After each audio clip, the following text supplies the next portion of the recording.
Welcome back to our mini lessons videos that I will put on Canvas, uploaded to Canvas for each of our lessons in class for various reasons. Reviewing, if you're absent, hopefully these resources will help. This resource will help you. Today in class we covered some housekeeping assignments, what to do with printed assignments, reminding you all to register for the course through Slick, using the resources that were sent to you through email and the information that's on this slide. And then finally, what resources do you need?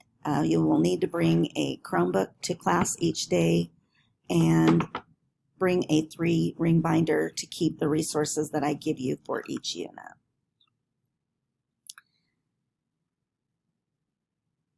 One thing that we did in class that I have to do as part of my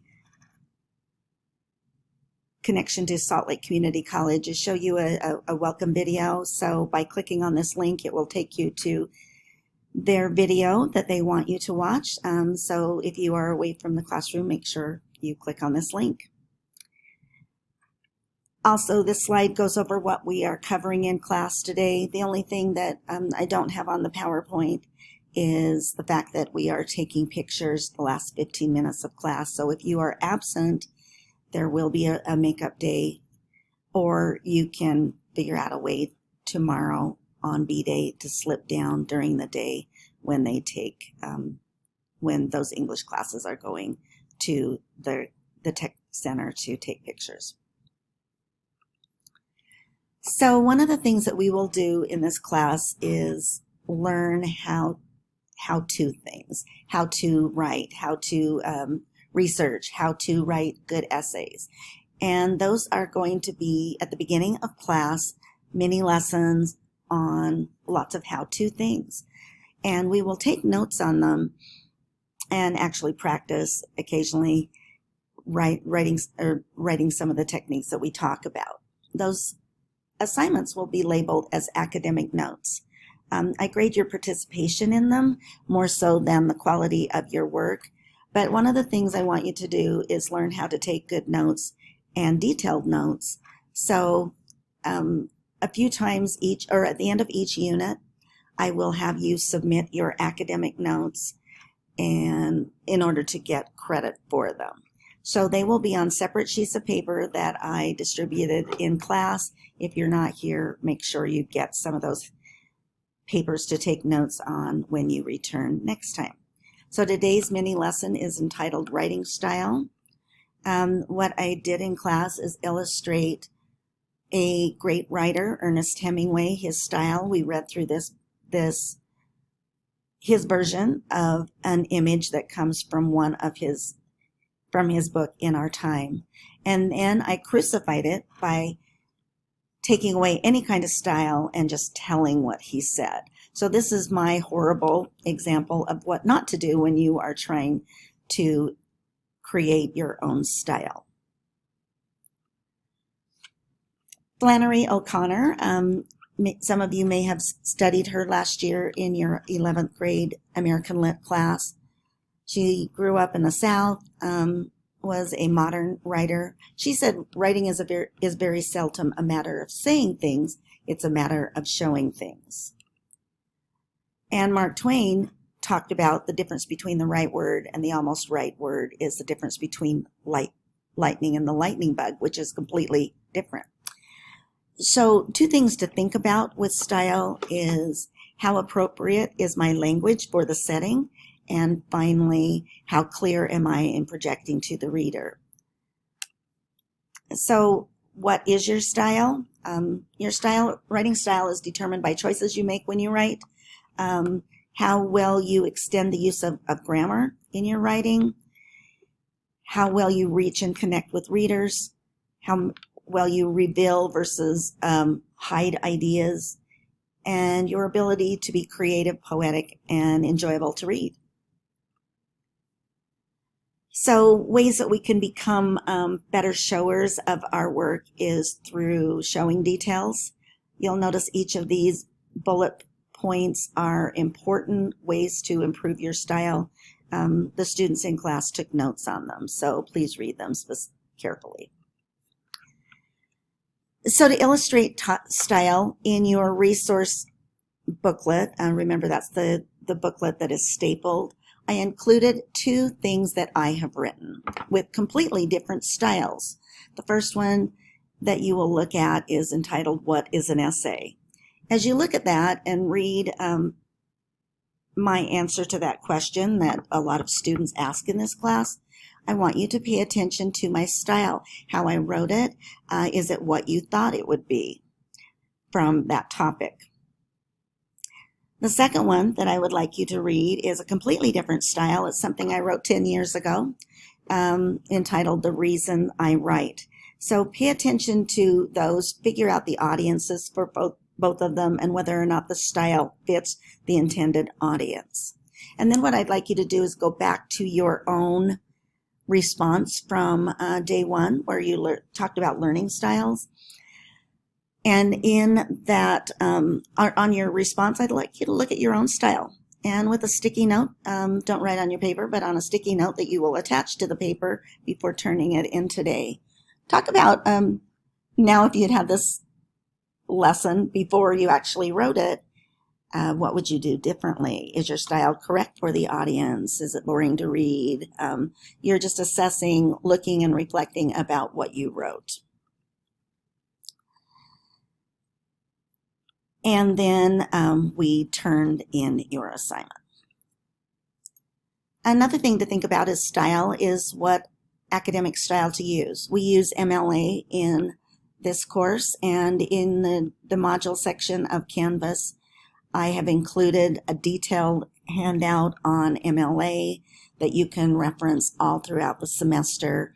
Here's some things about bullets or numbers, about MLA in a nutshell, but use those resources, this slide as well, but more importantly, the resources that I included in Canvas when you have any questions about typing something in MLA, which will be the appropriate style, again, for this class. In class, we took a few minutes and talked about how people learn and what they've learned about the way instruction is delivered through schools and whether or not it helps you learn more or it gets in the way of your learning. Today's major part of our lesson will be talking about the topic rethinking writing. And I mean that literally. In this class, I want you to rethink why you write, when you are writing for an assignment, and have a complete different mindset than what you have had in the past. So to illustrate that, I have some examples on the next few slides of rethinking things. So I'm not going to go over each of them with you. I'll just pick one of rethinking something. So this one on 17 talks about the Maginot Line during World War I and how everyone was, maybe it was World War II. Anyway, where the Allies were, they built this wall in France thinking that they would keep the Germans out. And the Germans just rethought, well, I can't get over the wall, so I'm just going to go a different direction and enter through Belgium. So it created, of course, major problems for the Allies during that war. And here are a couple others. And if you want to know some background to each of them, you can look in the teacher notes and the footnotes, and it explains some of those assignments or those situations. So now what I'd like you to do is think about what is good writing, what is most important for good writing. And in class, I had some large sheets of sticky notes around the room. We walked around and answered some questions. So in class, then we came back together and talked about what it means to be a writer in the 21st century, because our writing today does look different than it did when Jane Austen and some people back in that time period wrote a lot. For example, I illustrated with something that I like, puppies, and I went online and I found all sorts of information about puppies, almost well, of course, too much that I could ever look at it in a lifetime, but to see different ways that we can learn about something rather than formal essays that are written in class. So with that idea in mind, I pose the question, has writing lost its power? Because we are learning a lot from visual images, from condensed versions of things, quicker reads, is it really important that we learn how to write? And this slide eventually will help, hopefully, students understand that we're writing a lot more today than we ever did 100 years ago. Does writing matter? This is some statistics that came out in a Harvard study from 2018 and showed some different occupations and the amount of time they spend at their job writing. So you can see just about any type of professional has or they are writing a lot, which means this is a life skill that goes way beyond college. The most important part of this lesson comes from this slide, writing and rhetoric. In order to be an effective writer today, we have moved beyond just writing, but the interaction between the writer and the reader and the message and the type of message that you are creating. All of those things we need to think about critically. We need to learn more about before we actually start writing if we want our information to be successful. So to illustrate that, I used a few billboards, and I want, as you look through each of these, think about the mindset of the people who put the billboards together, what they were actually trying to do with this form of writing. So this one is a Coca-Cola billboard. This is a couple of billboards that this top one was in Utah County, but as you're going north on I-15 into Salt Lake County, the second one was right as you cross the Arizona-Utah line as you're going north into St. George. And so even though there's not a lot of words on here, there's a lot of interaction between those four elements that we talked about, that if you're in class we talked about. This one talks about even a Coke bottle has a lot of thought behind it in the way that the product is put together. This was an actual Coke campaign that dealt with personalizing bottles. And then this was a Nike advertisement of using Colin Kaepernick and their choice of using him, whether or not that was going to be a detriment or enhance their sales at Nike by using him in an ad campaign.